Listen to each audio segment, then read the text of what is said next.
Ayan, magugulay tayo ngayon ng sitaw. Ayan.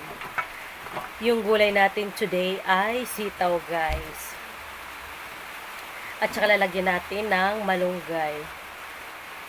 Adobong sitaw with malunggay, guys. Para masustansya naman ang ating kakainin. Kailangan lagi tayong may gulay, guys. Ayan. Gulay tayo for today. Sitaw. Gusto ko kasi, guys, laging may gulay. Kasi, mas satisfied akong kumain pag may gulay lagi, guys. Yung mabilis kang mabusog, ganun. Nasanay na kasi ako, guys, pag kumakain na laging may gulay. Pag wala kasing gulay, guys, yung napaparami ka ng kanin, iba kasi pag may gulay, yung mabilis kang mabusog kasi may gulay, ganun.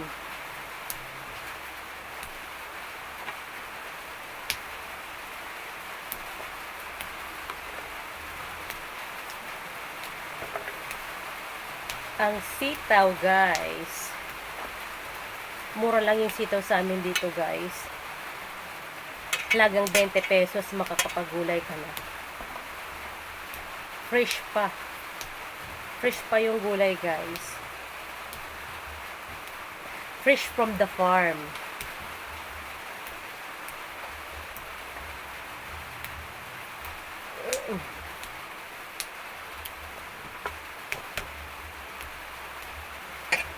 Lagyan natin ng malunggay. May iba-iba naman, guys. Ito na nga yung ating malunggay, guys. Ito yung ilalagay natin sa ating sitaw. Napakaraming benepisyo ang makukuha natin sa malunggay, guys. Maraming benefits. Ayan, kailangan laging may gulay tayo sa pagkain. Yung kapitbahay kasi namin, guys, ang dami niyang malunggay, kaya uubusin ko na yung kanyang malunggay, guys. Bawat gulay nating lalagyan natin ng malunggay. Ayan. At ito na rin yung ating sitaw. Ayan. Tapos na tayong ng ating sitaw. Putol. Ayan. Sariwa yung ating sitaw, guys. At syempre, kailangan muna natin linisan. At syempre, na rin tayo ng kawali, nagpainit. Ayan, nilagyan na natin ng ating bawang at saka sibuyas, guys. Ayan. Halo-haloin lang natin yung ating sibuyas at saka bawang. Pagkatapos nating haluin ay ilalagay na natin ang ating sitaw. Kailangan natin unahin ang ating sitaw, guys. Kasi yung sitaw kasi mas matagal siyang maluto. Ayan. Kailangan nating haluin ng maayos para magpantay yung kanyang pagkaluto, guys. Tuyo lang yung ilalagay ko, guys, na natin. Hindi na ako naglalagay ng magic na yan, at hindi na rin ako maglalagay ng asin kasi pag naglagay ako ng tuyo, hindi na ako maglalagay ng asin kasi aalat yung ating gulay. Ayan na nga, guys, kumulo na yung ating gulay. Yung paggulay ko pala, guys, depende sa gulay kung matagal siyang maluto. Itong sitaw, matagal kasing maluto to. Bali, ang gagawin ko dito, pangalawang kulo yung gagawin natin, guys. Depende kasi, guys, sa gulay kung matagal maluto. Diyan ako bumabase sa pagkulo. Ito na nga, guys, kumulo na siya. Unang kulo niya, kailangan natin haluin ng mabuti. Ayan. At saka nilagay ko na yung ating malunggay. Kumulo na siya. Pagkatapos niyang kumulo, ayan, tatakpan natin yung ating, papaanuhin mo muna natin yung malunggay, guys.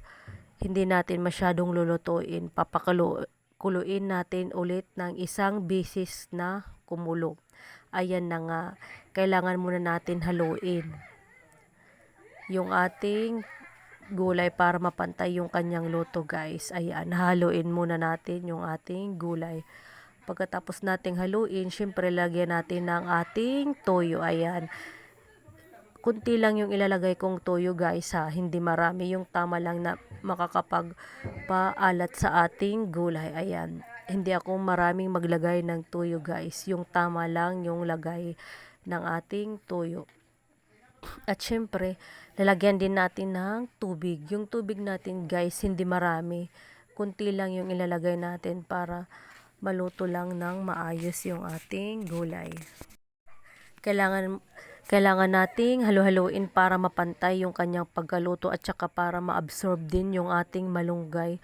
Para kasi yung malunggay natin dumidikit, ayan. Kailangan nating anuhin siya, buhaghagin yung ating malunggay guys kasi dumidikit siya sa ating gulay. Ayan, kailangan natin haluin ng maayos para maluto ang ating malunggay, para pantay yung pagkaluto niya guys.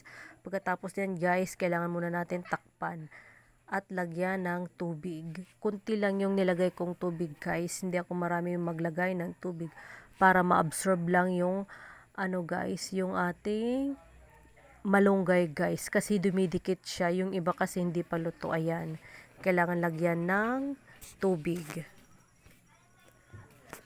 Pagkatapos nating anuhin guys, haluin, tatakpan muna natin.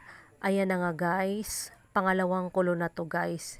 Bali hinalo ko na siya at maya maya ay tatanggalin natin para hindi siya maging laga guys, yung tama lang, yung parang half cook lang guys, kasi pag lagang-laga yung gulay natin, mawawala yung kanyang sustansya at mawawala din yung kanyang ayan na nga guys, luto na yung ating gulay. Kailangan na natin patayin yung ating apoy guys kasi huwag nating